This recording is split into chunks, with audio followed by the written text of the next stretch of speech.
काही लोकांसाठी ग्लास अर्धा रिकामा असतो, तर तोच ग्लास काही लोकांसाठी अर्धा भरलेला. त्याचप्रमाणे खिशात पैसे नाहीत हे व्यवसाय न करण्याचं कारणही होऊ शकतं आणि त्याचप्रमाणे काही लोकांसाठी व्यवसाय करण्याची प्रेरणा आहे. आणि आजचे आपले गेस्ट अशीच प्रेरणा आपल्याला मिळवून देणार आहेत. स्वागत करूया मिस्टर प्रवीण सरनाईक. सर, तुमचं आणि आपल्या प्रेक्षकांचं स्वागत आहे इनिशियलाइज ग्रुप प्रेझेंट्स माझा मराठी उद्योजक एपिसोड 2 मध्ये.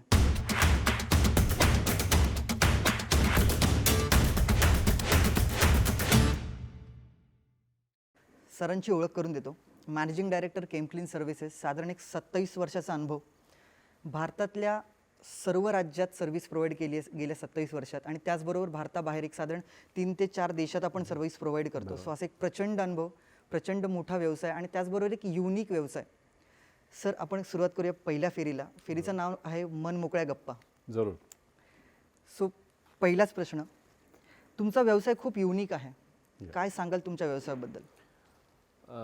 संकेत, माझ्या कंपनीचं नाव केम क्लीन सर्व्हिसेस आहे आणि we are service providers. Industrial service provide करतो आम्ही वेगवेगळ्या सर्व्हिसेस प्रोव्हाइड करतो, जसं की chemical cleaning, high pressure jet cleaning, bullet cleaning, foam cleaning, त्यानंतर hydrocarbon decontamination, bolting, torquing, tensioning, या थोडीशी टेक्निकल टर्म्स आहेत ह्या. पण सर्वसाधारण RCF आहे किंवा रिलायन्स आहे यांच्यामध्ये इक्विपमेंट्स असतात, बॉयलर्स असतात, हीट एक्सचेंजर्स असतात, पाईपलाईन असते, वेसल्स असतात. तर त्या क्लीन करायचं आम्ही काम करतो आणि त्यांची कार्यक्षमता पूर्ववत प्रस्थापित करायचं काम आम्ही करतो. Okay, perfect. पुढला प्रश्न, आपल्या डिस्कशन राऊंडमध्ये एक साधारण गोष्ट लक्षात आली, जे आपलं बोलणंही झालं की तुम्ही जेव्हा 27 वर्षापूर्वी व्यवसायाला सुरुवात केलीत तेव्हा तिकीट साईजमध्ये एक साधारण प्रोजेक्टची व्हॅल्यू, टर्नओव्हर नाही, तर तिकीट साईज 34,000 होती साधारण. आणि आज 27 वर्षानंतर केम क्लीन सर्व्हिसेसची एक तिकीट साईज मिनिमम 40 लाख ते मॅक्झिमम 3.5 करोडपर्यंत आहे. सर, काय सांगाल या 34,000 ते 3.5 करोड प्रवास कसा होता? It was a very interesting journey. खूप छान प्रवास होता. खूप अडथळ्यांची शर्यत पण होती आणि त्याची बक्षिसं देखील मला मिळाली.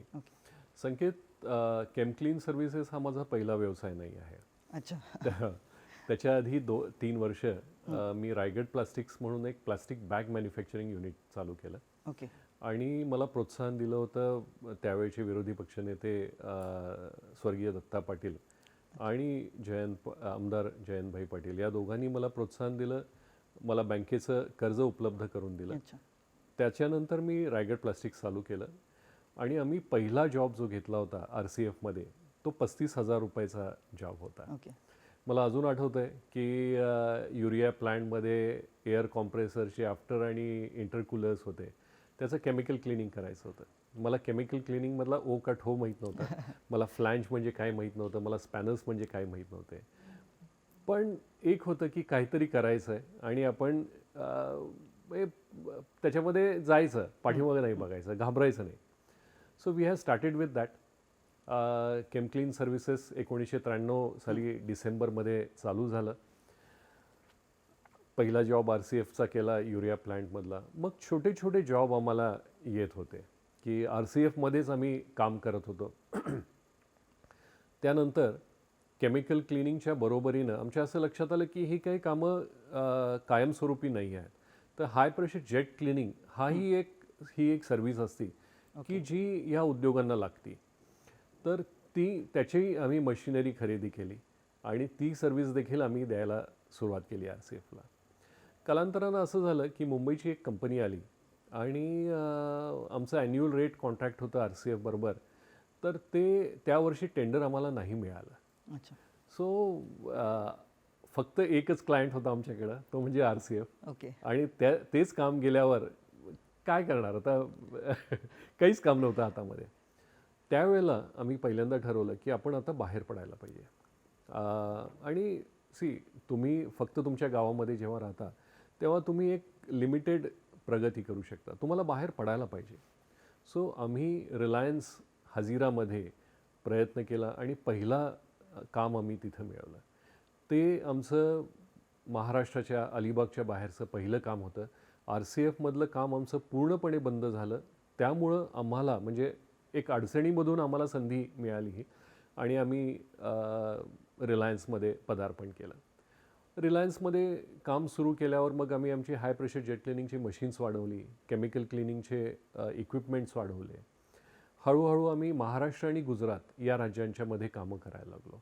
मेजॉरिटी आमचा जो चंक होता तो महाराष्ट्र आणि गुजरातच्या ज्या इंडस्ट्रीज आहेत त्याच्यामध्ये आम्ही कामं करायला सुरुवात केली. त्यानंतर काही वर्षांनी NTPC national thermal power corporation खूप मोठी कंपनी आहे भारत सरकारची. तर त्यांचा रायबरेलीमध्ये एक प्लांट आहे, ऊंचाहार हे गाव आहे. तिथं Sanjay Gandhi thermal power station म्हणून एक मोठं पॉवर स्टेशन होतं.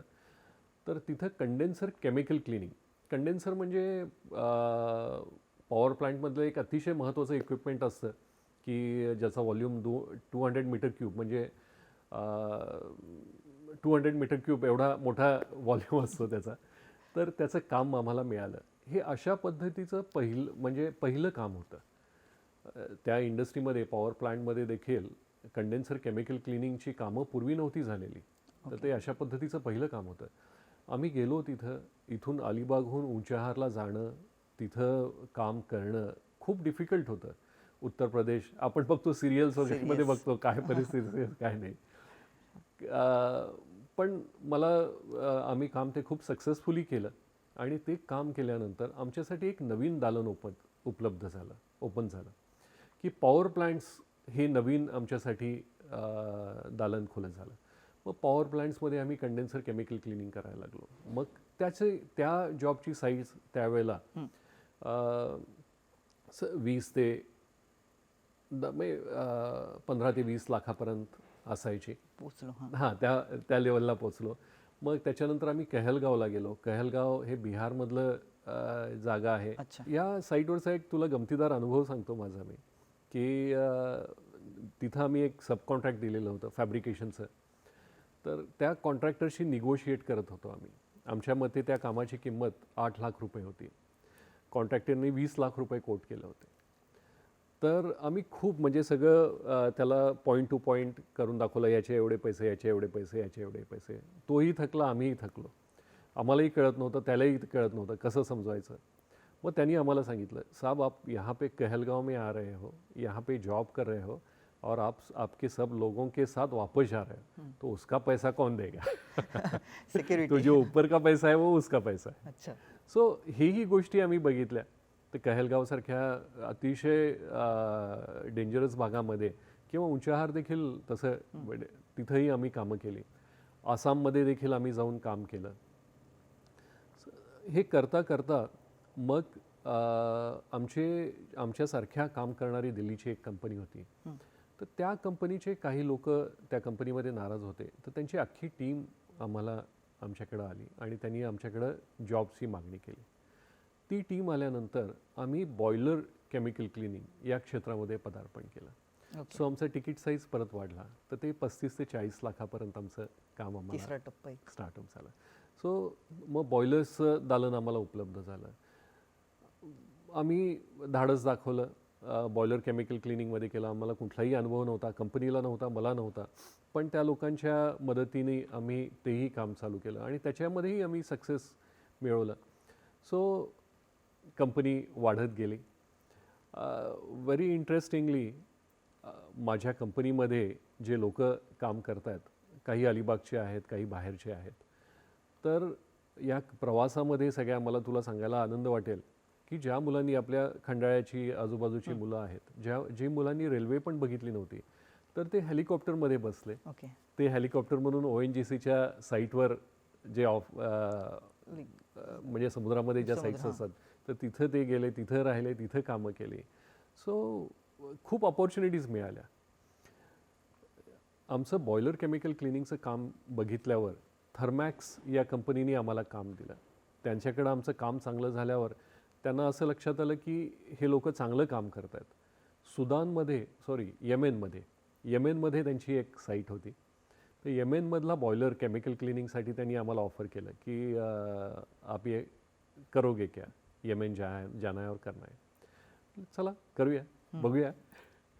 एक्साइटमेंटमध्ये अजून मी तरुण होतो खूप त्यावेळेला. ओके. त्यामुळं गेलो, येमेनमध्ये गेलो, साईट व्हिजिट केली, बघितलं सगळं. सानाला मी पोचलो फ्लाईटमधून आणि टॅक्सी मला घ्यायला आलेली होती. तिथून 7-8 तासाचा रात्री प्रवास करून मी त्या साईटवर पोचलो, बघितलं जॉब, सगळं 2 दिवस राहिलो तिथं. परत आलो. मग माझी माणसं गेली आणि त्यांनी काम केलं. काम अतिशय चांगलं झालं, कस्टमर खूप खुश झाला.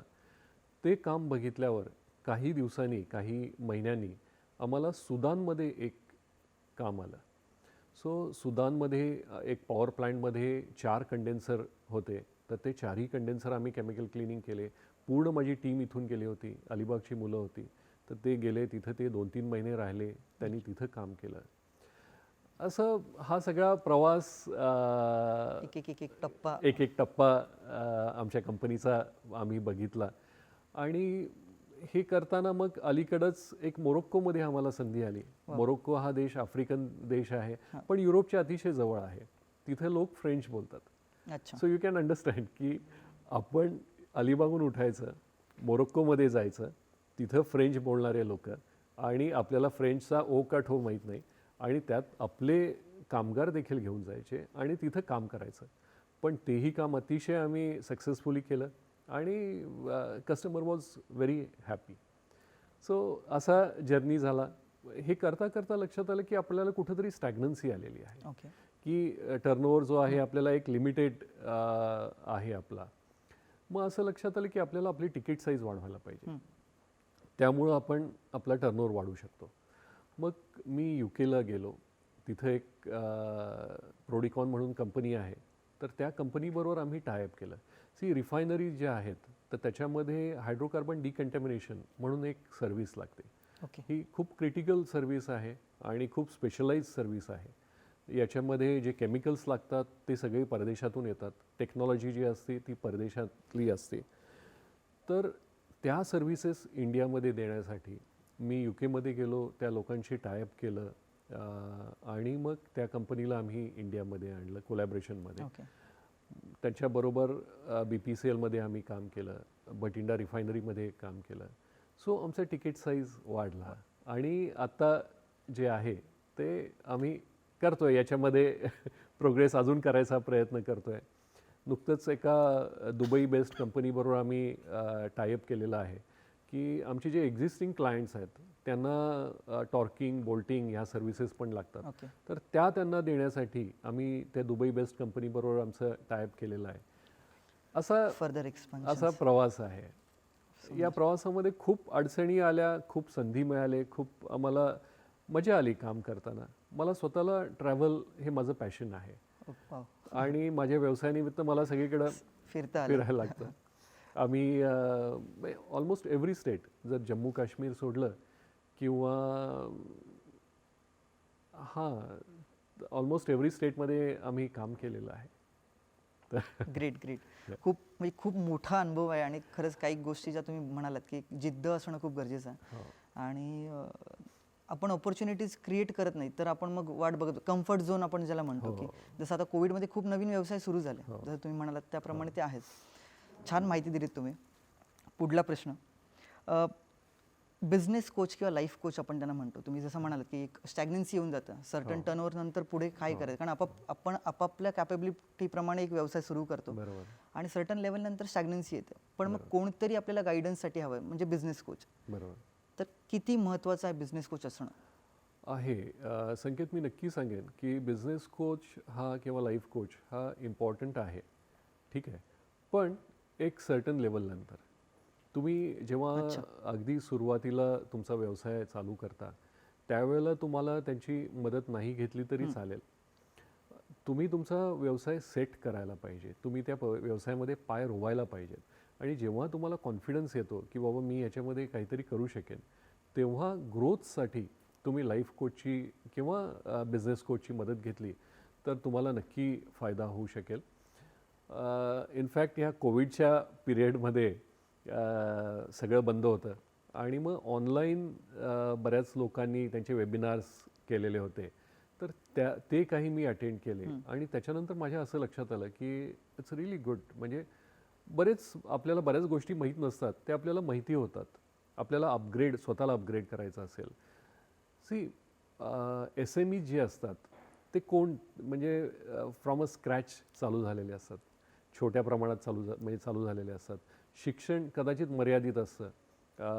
व्यावसायिक शिक्षण कदाचित नसतं त्यांच्याकडं. अगदी. सो लाईक मी BSc केमिस्ट्री आहे.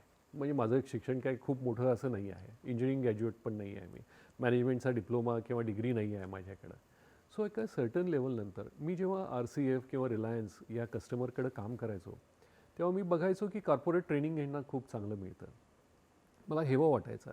मला वाटायचं की मला हे ट्रेनिंग मिळालं तर मला अजून काही करता येईल.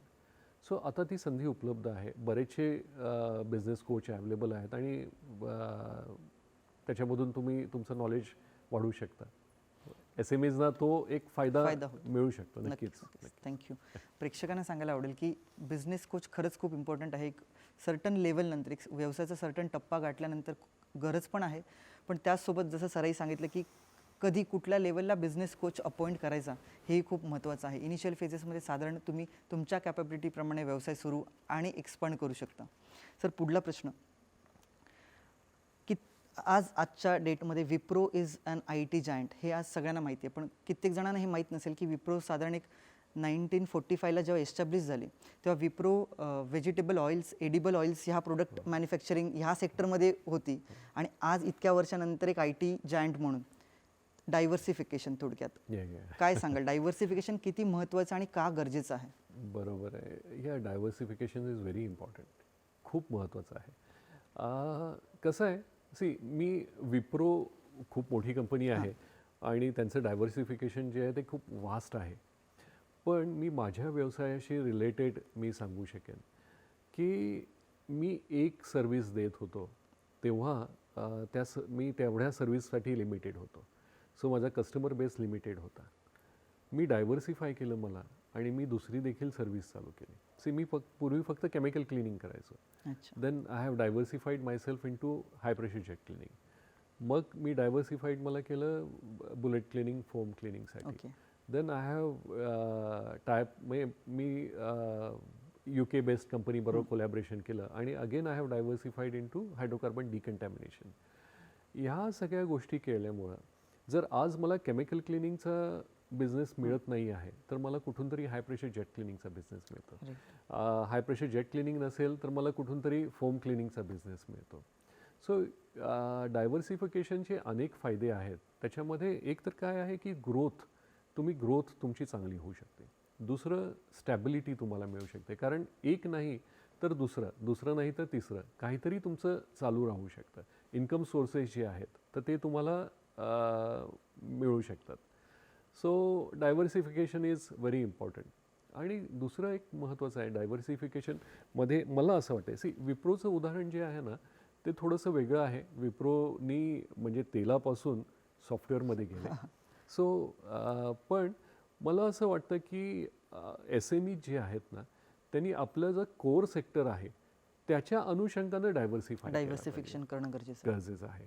म्हणजे तुमचा कोर जो आहे तो सोडायला नाही पाहिजे आणि त्याच्याबरोबर तुम्ही अलाइड सर्व्हिसेस काय देऊ शकतो आपण तर ते बघायला पाहिजे. त्याचा तुम्हाला फायदा नक्की होऊ शकतो. थँक्यू. पुढला प्रश्न आणि ह्या फेरीचा शेवटचा प्रश्न की कुठले असे व्यवसाय, म्हणजे मराठी माणूस म्हटलं की कुठेतरी एक कम्युनिटीचा बॅकअप नाही आहे. बाकी कम्युनिटीजमध्ये जसं आपण फिनान्शियल एक बॅकअप असतो आपल्याला व्यवसाय सुरू करताना, तर कुठले असे व्यवसाय तुम्ही आपल्या प्रेक्षकांना सजेस्ट कराल की जे कमीत कमी भांडवलात सुरू करता येतील किंवा अनुभव नसेल तरी पण छोट्या प्रमाणावर सुरू करता येतील? मी जेव्हा व्यवसाय चालू केला संकेत, की I was from very humble background. माझे वडील जॉब करत होते, चांगल्या पदावर होते. पण मी वडिलांच्याकडून मला काही पैसे मी नाही घेतले आणि माझ्याकडे नव्हते पैसे काही.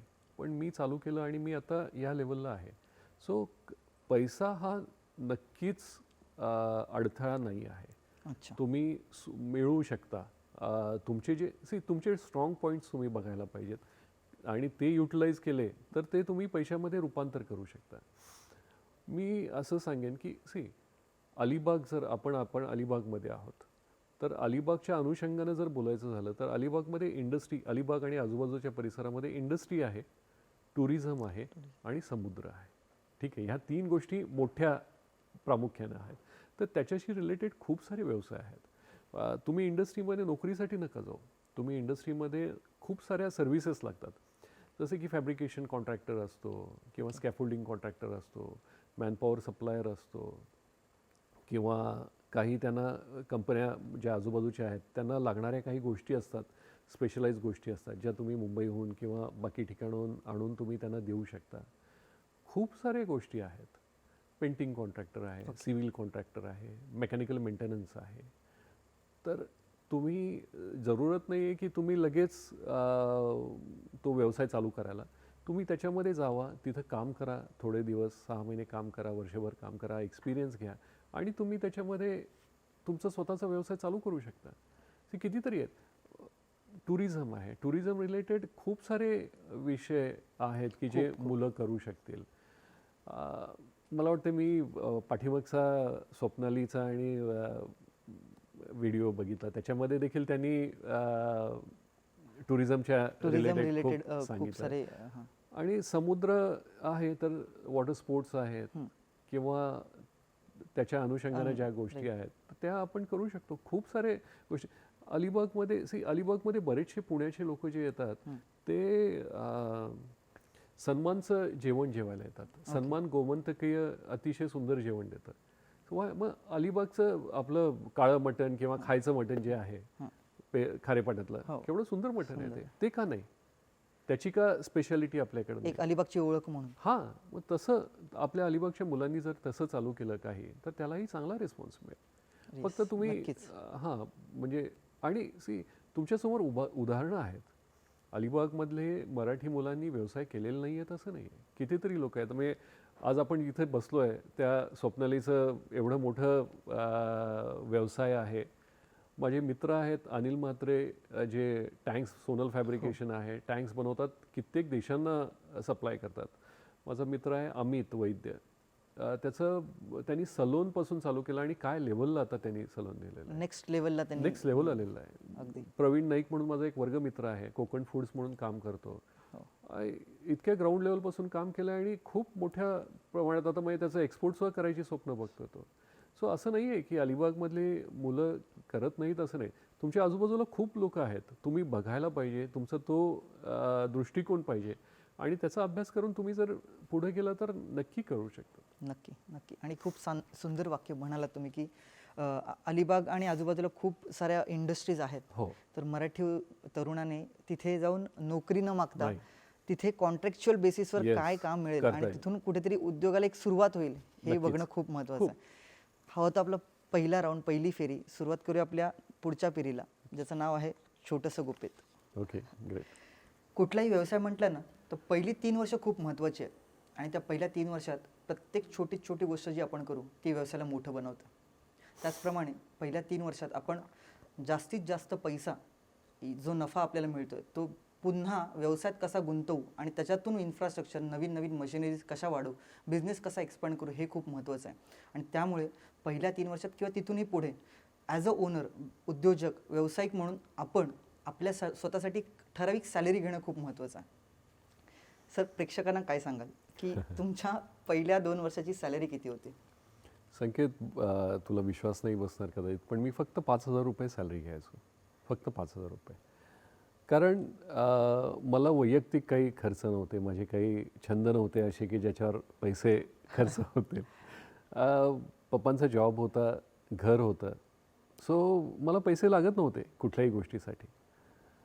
जे काही प्रॉफिट व्हायचं, जे काही पैसे मिळायचे व्यवसायामध्ये ते आम्ही रिइन्व्हेस्ट केले आणि आम्ही रिइन्व्हेस्ट केले इक्विपमेंट्समध्ये, मशिनरीमध्ये.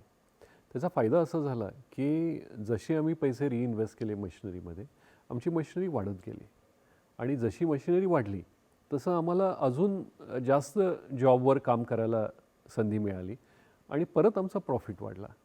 It's a cycle. म्हणजे ते व्हिशियस बनवायचं का चांगलं बनवायचं हे तुम्हाला तुमच्या हातामध्ये आहे. आलेले पैसे सगळे खर्च करायचे आणि पुढच्या व्यवसायासाठी शिल्लक नाही ठेवायचे का आलेले पैसे परत धंद्यामध्ये गुंतवायचे आणि त्यातून धंदा वाढवायचा, हे तुमच्यावर डिपेंड आहे. आम्ही दुसरा पर्याय स्वीकारला. आम्ही पैसे पुनर्गुंतवणूक केले आम्ही इक्विपमेंट्स वाढवली, घरात पैसे नाही आणले आणि त्यामुळं आम्ही आमचा व्यवसाय वाढवू शकलो. नक्कीच. थँक्यू. पुढला प्रश्न, असा कधी या गेल्या 27 वर्षात प्रसंग आला की वाटलं बस आता व्यवसाय थांबावा? तू पण व्यावसायिक आहेस. हो. असे बरेच प्रसंग येतात, तुला माहीत आहे की बऱ्याच वेळेला फ्रस्ट्रेशन येतं आपल्याला, असं वाटतं की बास झालं आता. माझ्यामध्ये माझ्या आयुष्यामध्ये 2 संधी मला आलेल्या होत्या. मी जेव्हा 12वी झालो तेव्हा माझे मामा कॉलेजचे प्रिन्सिपल होते, खोपोली कॉलेजचे. त्यांनी मला रिलायन्समध्ये जॉब द्यायची ऑफर दिलेली होती आणि तसंच BSc कंप्लीट कर म्हणून सांगितलं होतं. मी BSc झाल्यावर माझ्या वडिलांचे मित्र RCFचे जनरल मॅनेजर होते, तर त्यांनी मला सांगितलं होतं की तुझं झालं ग्रॅज्युएशन, तू आता RCFला आम्ही तुला हे करू, ॲकोमोडेट करू. पण दोन्ही वेळेला मी नाकारलं आणि मी व्यवसायामध्ये जायचं ठरवलं. कधी कधी असं वाटायचं की जेव्हा स्ट्रगल व्हायचा तेव्हा अरे काय आपण गेलो असतो बरं झालं चांगली असतं. संधी आपण नाही बोललो आणि पण तसं नाही आहे. एक प्रसंग मी तुला सांगू इच्छेन. नक्कीच. कसं होतं की तुम्ही फर्म राहणं आवश्यक आहे, तुम्ही मोहाला बळी न पडणं आवश्यक आहे. माझ्या आयुष्यामध्ये, व्यावसायिक आयुष्यामध्ये असा एक प्रसंग आला की मी तरुण होतो त्यावेळेला, नुकताच व्यवसाय चालू झालेला होता, काही वर्ष झाली होती आणि अलिबागमध्ये एक सरकारी अधिकारी आले होते. मी नाव नाही सांगत किंवा जास्त डिस्क्लोज नाही करत. नाही, नक्कीच. खूप मोठ्या पदावरचे अधिकारी होते ते आणि त्यांनी आमचे एक फॅमिली फ्रेंड होते, त्यांच्यामुळं माझी त्यांची ओळख झाली. ओळख चांगली वाढत गेली आणि त्यांनी माझ्यासमोर एक व्यवसायाचं प्रपोजल ठेवलं आणि मला वाटलं अरे, मी त्यावेळेला तरुण होतो आणि इतक्या मोठ्या हुद्द्यावरचा अधिकारी आणि त्याच्यावर पार्टनरशिप, मी हुरळून गेलो होतो आणि मी हो म्हटलं त्याच्यासाठी. कर्ज काढलं, त्या स्पेसिफिक उद्योगासाठी कर्ज काढलं आम्ही. माझ्या नावावर कर्ज होतं कारण त्यांच्या नावावर काढता येत नव्हतं वगैरे वगैरे. आणि आम्ही काय केलं तर अव्यापाराविषयी व्यापार म्हणतो ना, तसं आम्ही एक मच्छीमारीची बोट घेतली होती आणि त्यांनी मला सांगितलं होतं की अरे हे असं करू आपण, तसं करू, असं तसं बरंच काय काय सांगितलं. मी आपलं होला हो म्हणत गेलो. एवढा मोठा माणूस आहे. समहाऊ ते काय चाललं नाही, सगळं फिसकटलं, सगळं म्हणजे ते रसातळाला गेलं थोडक्यात आणि कर्ज सगळं माझ्या नावावर होतं. अशी पाळी आली आणि त्यांनी हात वरती केले नंतर आणि ते अशा पदावर होते की मी काहीच करू शकत नव्हतो. मी खूप अडचणींमध्ये आलो. जवळजवळ 16 लाख रुपयाचं कर्ज माझ्यावर होतं त्यावेळेला आणि ते खूप मोठी अमाऊंट होती, माझ्यासाठी खूप मोठी अमाऊंट होती. मला सुचत नव्हतं काय करावं काय नाही आहे. तर मग त्यावेळेला माझे वडील माझ्या मदतीला आले. त्यांचा जो प्रॉव्हिडंट फंड होता तो पूर्णपणे त्यांनी म्हणजे त्याच्यावर कर्ज काढलं. त्यांचा एक प्लॉट होता तो विकला आणि त्यांनी मला पैसे उपलब्ध करून दिले. ते कर्ज पूर्णपणे मी मोकळं केलं आणि मी माझ्या व्यवसायामध्ये परत उभारी घेतली. मग नंतर पप्पांना मी ते पैसे परत दिले, म्हणजे त्यांच्यासाठी जे काय करायचं होतं ते केलं मी. पण ते खूप महत्त्वाचं होतं त्यावेळेला. पप्पांनी त्यांचं सगळं जे होतं, कारण प्रॉव्हिडंट फंड तर असं नोकरी करणाऱ्या माणसाचं, तर ते सुद्धा त्यांनी दिलं माझ्यासाठी. हाच एक असं त्यावेळेला वाटलेलं होतं की बास झालं आता, आपण कशामध्ये पडलो आहे, का आपण करतोय, बस करूया आपण जॉबला असलेलं चांगलं, असं मला वाटलं होतं त्यावेळेला. खूपच कठीण प्रसंग आणि खरंच त्यावेळेला 16 लाख ही खूपच मोठी, इव्हन आजही खूप मोठी होती. ह्यातनं एक म्हणजे महत्त्वाचा मेसेज आपण जो मराठी तरुणाला देऊ शकतो की तुम्ही कुठेही थांबला नाही थांबला आणि पुन्हा एक नव्याने सुरुवात करून आज एक वेगळंच विश्व आहे, एक मोठा सेटअप आहे आपला. खरं आहे. मी तुला सांगतो की वडिलांनी म्हणजे व्यवसाय सुरुवात करताना मला पैसे नाही देऊ शकले कारण त्यांच्याकडे नव्हते पैसे, पण त्यांचं मॉरल सपोर्ट खूप होतं. मी तर असं म्हणतो की कुठल्याही व्यावसायिकाला पैशापेक्षा जास्त त्याला मॉरल सपोर्ट, त्याला सपोर्ट असेल तर तो काही भराऱ्या मारू शकतो, कितीही उंच आकाशामध्ये उडू शकतो, झेप घेऊ शकतो. तुम्हाला ते मला माझ्या कुटुंबाकडून, पूर्ण कुटुंबाकडून मला ते खूप चांगलं मिळालं आणि मी त्याच्याबद्दल खूप भाग्यवान आहे. सो मी आज जे इथं आहे आजपर्यंत जे काही छोटं-मोठं केलं, मी मोठा उद्योजक नाही, मी लघु उद्योजक आहे, छोटा आहे. मी काही फार मोठं केलेलं नाही आहे. पण जे काय आहे ना, तर ते माझ्या जे फॅमिलीचा सपोर्ट आहे मला पूर्ण, त्याच्यामुळं मी नक्कीच, करू आणि तो शकतो. गरजेचा आहे. या गरजेचं आहे. Thank you sir. हा होता आपला दुसरा राऊंड. सर, सुरुवात करूया आपल्या ह्या एपिसोडच्या शेवटच्या फेरीला. फेरीचं नाव आहे शब्दकोश. एक 5 शब्द आहेत जे आपण नॉर्मली बिझनेस नेटवर्किंगमध्ये किंवा बिझनेसमध्ये उद्योजकात जेव्हा आपण फिरतो तेव्हा वापरतो. तर मराठी तरुणाला त्या 5 शब्दांचा अर्थ तुम्ही समजून सांगावा अशी माझी अपेक्षा आहे. पहिला शब्द बिझनेस प्रिन्सिपल्स. बिझनेस प्रिन्सिपल अतिशय महत्त्वाचा आहे. तुम्ही प्रिन्सिपल्स तुमच्या व्यवसायामध्ये पाळणं खूप आवश्यक आहे. कस्टमरला सर्व्हिस देणं आणि ती प्रामाणिक सर्व्हिस देणं, तरच तुम्हाला तुमचा व्यवसाय वाढवता येतो. So business principles are very important. पुढला बिझनेस एक्सपान्शन. एक्सपान्शन म्हणजे तुम्हाला कायम सातत्यानं तुमच्या व्यवसायाच्या एक्सपान्शनच्याबद्दल विचार करायला पाहिजे. माझ्या मित्रानं मला विचारलं होतं एकदा की प्रवीण, मला स्केलअप करायचं आहे, स्केल करायचं आहे. मला स्केल म्हणजे फक्त फुटपट्टी माहीत होती. मला तोपर्यंत स्केलअप म्हणजे काय ते माहीत नव्हतं. पण स्केलिंग इज व्हेरी इम्पॉर्टंट. तुम्ही कायम स्वप्न बघायला पाहिजे आणि त्यासाठी प्रयत्न करायला पाहिजे तुम्ही स्केल. पुढला आहे बिझनेस पर्झर्व्हरन्स, म्हणजे मराठीत त्याला आपण चिकाटी म्हणतो. चिकाटी हा व्यावसायिकासाठी चिकाटी ही सगळ्यात महत्त्वाची क्वालिटी आहे असं मला वाटतं. खूप वेळा येतात अशा की ज्याच्या वेळेला तुम्हाला वाटतं की नको आता, म्हणजे खूप कंटाळा आला, आता नाही आपण करू शकत. पण त्यावेळेला तुम्हाला चिकाटी दाखवणं खूप महत्त्वाचं आहे. तेच लोक पुढं जातात की जे चिकाटीनी काम करतात. कितीही अडथळे आले तरी त्यांची चिकाटी सोडत नाहीत. तेच लोक पुढं जातात, असं माझं प्रामाणिक मत आहे. आणि उद्योजक म्हटलं की ते डे 1 पासून डे सुरुवात वनपासनं चिकाटी असणं हे खूप गरजेचं आहे, Yes. किंवा ती एक क्वालिटीज बोलूया आपण एक हो व्यावसायिकाची. हो, नक्कीच. पुढला शब्द आहे बिझनेस नेटवर्किंग. नेटवर्किंग व्यवसायासाठी खूप महत्त्वाचं आहे. कसं आहे की मी मराठी उद्योजकांना किंवा उद्योजकांना मी असं सांगू इच्छेन की तुम्हाला ज्या नेटवर्किंगच्या संधी आहेत त्या तुम्ही घ्यायला पाहिजेत. तुमच्या गावामध्ये, तुमच्या परिसरामध्ये जिथं तुम्ही नेटवर्किंग करू शकता ते तुम्ही करायला पाहिजे. जसं की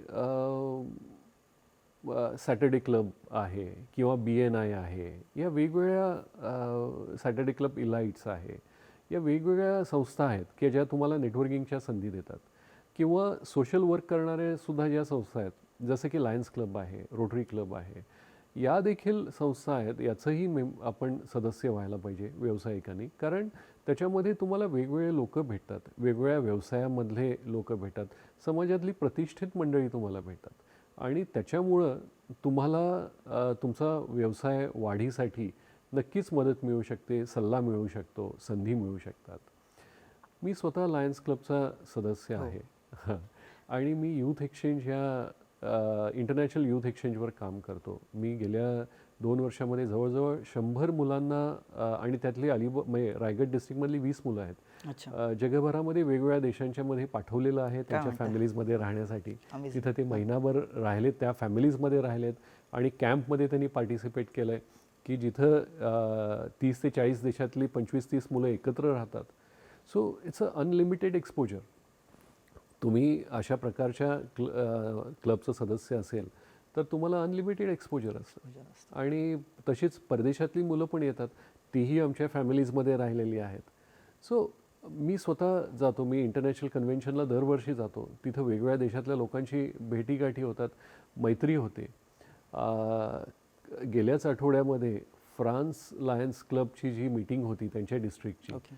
तर तिथं माझा इंटरव्ह्यू घेतला गेला, ऑनलाईन इंटरव्ह्यू होता आणि तिथं तो प्रक्षेपित केला गेला. So it's a immense potential. तुम्ही अलिबागमध्ये राहून फ्रान्समधल्या डिस्ट्रिक्ट काँग्रेस त्यांचं जे मीटिंग आहे तिथं तुमचा इंटरव्ह्यू सादर केला जातो. सो नेटवर्किंग हे खूप महत्त्वाचं आहे आणि तुम्ही ते जरूर करायला पाहिजे. थँक्यू. आणि त्याचबरोबर म्हणजे तुम्ही जो एक वाक्य बोलला होता डिस्कशन राऊंडमध्ये, तो प्रेक्षकांना सांगायला आवडेल की उद्योजक किंवा व्यावसायिक जो आपण म्हणतो त्याला मोठं जर व्हायचं असेल तर त्याच्या बरोबरच्या राहणं आणि त्यापेक्षाही जे ऑलरेडी मोठे आहेत हो. त्यांच्या वर्तुळात, त्यांच्या सर्कलमध्ये खरं आहे, जाणं कुठेतरी खरं आहे. महत्त्वाचं आहे, अगदी तरच आपण मोठे होऊ. अगदी बरोबर संकेत. सी हा मला माझ्या बिझनेस कोचनी सांगितलेला मंत्र आहे की 33%चा रूल म्हणतात त्याला, की हां 33%. सी तुम्ही व्यवसायामध्ये आहात तर तुमच्या तुम्ही 33% अशा लोकांच्या संपर्कात असला पाहिजे की जे तुमच्या खाली आहेत. म्हणजे तुमचा टर्नओव्हर X आहे तर त्यांचा त्याच्यापेक्षा कमी आहे, तर त्या लोकांच्या संपर्कात असला पाहिजे. तुम्ही 33% लोक असे असले पाहिजेत की तुमच्या बरोबरीचे आहेत आणि 33% अशा लोकांच्या संपर्कात तुम्ही हवात की जे तुमच्यापेक्षा खूप चांगलं करतात, जिथे तुम्हाला पोचायचं आहे. पोचायचं आहे. तुम्ही तुमच्या बरोबरीच्या किंवा खालच्या लोकांच्या नेहमी संपर्कात असता, बरोबर. पण वरच्या सर्कलमध्ये तुम्ही नाही जात, एक भीती असते मनात. भीती असते, तर ते तुम्ही करायला पाहिजे. सो अगदी जो नवीन उद्योजक आहे, जो छोट्या प्रमाणात करतोय, तो जर सॅटर्डे क्लबमध्ये आला किंवा लायन्स क्लबमध्ये आला किंवा अशा प्रकारच्या संस्थेमध्ये गेला, तिथं त्याला रेफरन्सेस मिळतात की अरे हा माणूस आहे, यांनी आपला उद्योग एवढा वाढवला आहे, मग मी पण करू शकतो. तिथून त्याला काही संधी मिळू शकतात. सो हा रूल त्याच्यामुळं 33% रूल मीही लक्षात ठेवेन. सो प्रेक्षकांना पुन्हा एकदा सांगेन 33% रूल. छान. शेवटचा शब्द आहे बिझनेस कॉम्पिटिशन आणि खूप महत्त्वाचा. Competition. Competition is very important. Competition हा अतिशय पॉझिटिव्ह शब्द आहे, कारण तुम्ही प्रोग्रेस करता केवळ आणि केवळ कॉम्पिटिशन असेल तरच. मला जर कॉम्पिटिशन आलं नसतं, मला जर RCFमध्ये मुंबईच्या कंपनीने येऊन माझं कॉन्ट्रॅक्ट घेतलं नसतं, तर मी अलिबागच्या बाहेर पडलो नसतो. माझं आयुष्य पूर्ण RCFमधल्या जॉबवर गेलं असतं. मला कॉम्पिटिशन आली, त्यामुळं मी अलिबागमधून बाहेर पडलो, मी सुरतला गेलो, तिथं माझा व्यवसाय चालू केला. So competition is very necessary आणि कॉम्पिटिशनमुळं माणसाचं प्रोग्रेस होतं. त्याचं म्हणजे तो पाठीमागं नाही आहेत. सी माझ्या व्यवसायामध्ये मी सांगेन की जेव्हा माझा एक कॉम्पिटिटर कंपनी होती, जी खूप मोठी कंपनी होती, आमच्यापेक्षा आधी एस्टॅब्लिश कंपनी, तर आम्ही केमिकल क्लिनिंग करायला लागल्यावर त्यांनी कॉम्बिनेशन केलं केमिकल क्लिनिंग प्लस हायड्रोजेटिंग. सो लगेच आम्ही हायड्रोजेटिंग म्हणजे तीही सर्व्हिस आमच्याकडे घेतली आणि आम्ही ते कॉम्बिनेशन चालू केलं. मग त्यांनी chemical cleaning plus hydrojetting plus bullet cleaning हे कॉम्बिनेशन आणलं. मग परत त्यांची मोनोपॉली झाली. मग मी परत ते माझ्याकडं तेही चालू केलं आणि कॉम्पिटिशनवर मात केली. सो त्याच्या कॉम्पिटिशनमुळे तुम्ही अपडेट राहता आणि आपल्यालाही कळतं की आपण कुठे आहोत कुठे आणि कुठे आहोत. पोचायचं. हां, आणि म्हणजे तुम्ही अपडेट राहता आणि तुम्ही त्याच्याबरोबर जायचा प्रयत्न करता. सो तुम्हाला अपग्रेड्स करता कॉम्पिटिशनमुळे. Competition is very much necessary आणि म्हणजे ती तुमच्या ग्रोथसाठी खूप चांगली असते. Definitely definitely. Thank you sir. हे होते आजचे आपले राऊंड. शेवटचा प्रश्न आहे या एपिसोडचा. माझ्यासाठी काही प्रश्न आहे का? तुझ्यासाठी नक्कीच प्रश्न आहे. संकेत, मी तुला ऑब्झर्व करतोय गेले बरेच दिवस. किती वर्साटाईल आहेस तू. म्हणजे तू एकांकिकेमध्ये पण काम करतोस, तू तुझा व्यवसाय पण चालवतोस, तू हे इंटरव्ह्यू सिरीज पण करतोस, तू अलिबाग फेस्टिवलमध्ये पण खूप ॲक्टिव्हली तू काम करत होतास. कसं शक्य होतं तुला हे आणि कसं तू वेळ मॅनेज करतोस हा सगळं? नाही नाही, असं खूपच मोठा प्रश्न आहे. त्याला दोन बाजू आहेत. पहिली तर अशी की आवड असणं खूप गरजेचं आहे. मग मी व्यवसाय असेल किंवा हे जे आज एपिसोड्स चालू आहेत, रिसॉर्ट चालू आहे आणि त्यासोबत कुठेतरी एक ॲक्टिंग ही हॉबी असल्या कारणाने तिथेही आहे. तर आवड असणं खूप गरजेचं आहे. आणि फ्रॉम अ टेक्निकल पर्स्पेक्टिव्ह एक उद्योजक म्हणून बोलायला गेलो तर एक टर्म आहे जी मी डे 1पासून फॉलो करतो आलो आणि इथून पुढेही कुठल्याही व्यवसायामध्ये मी जेव्हा जातो किंवा कुठल्याही व्यावसायिकाला मी भेटतो तेव्हा सांगतो की ऑटो पायलट मोडवर जर तुम्ही तुमचा व्यवसाय टाकला. कारण आपल्याकडे एक मिथ आहे किंवा मराठीत बोलायचं झालं तर अंधश्रद्धा आहे की एखादा शॉप ओपन केला तो म्हणतो मी उद्योजक आहे. He is not a businessman, right. He is a self earning person. तर ती जी व्याख्या आहे ना उद्योजकाची, ती चुकीची आहे मुळात. आपल्याकडे उद्योजक कोण की तो जरी तिथे ऑफिसमध्ये नसेल तरी पण त्याचा व्यवसाय 100% सुरळीत आणि स्टेबल चालू आहे, तो उद्योजक. मग मी माझ्या व्यवसायात पहिल्यापासून तेच केलं की पहिलं वर्ष मी स्वतः काम केलं ग्राउंड लेवलला आणि मग फाइंड आउट केलं की कुठे मी माझे टास्क डेलिगेट करू शकतो.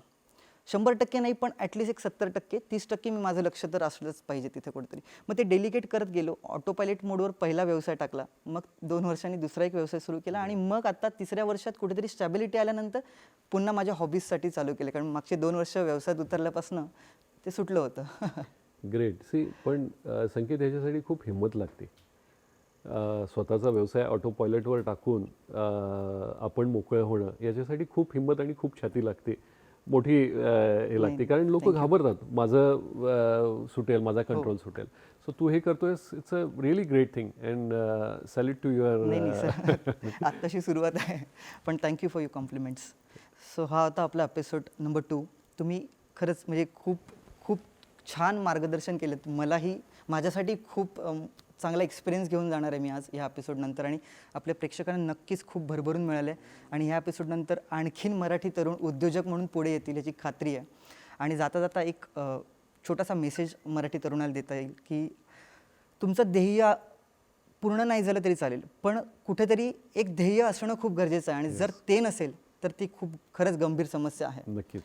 सो ह्या नोटवर मी सगळ्यांची रजा घेतो आणि खरंच पुन्हा एकदा तुमचा धन्यवाद देतो. Signing off, Sanket Naik, managing director, initialize group.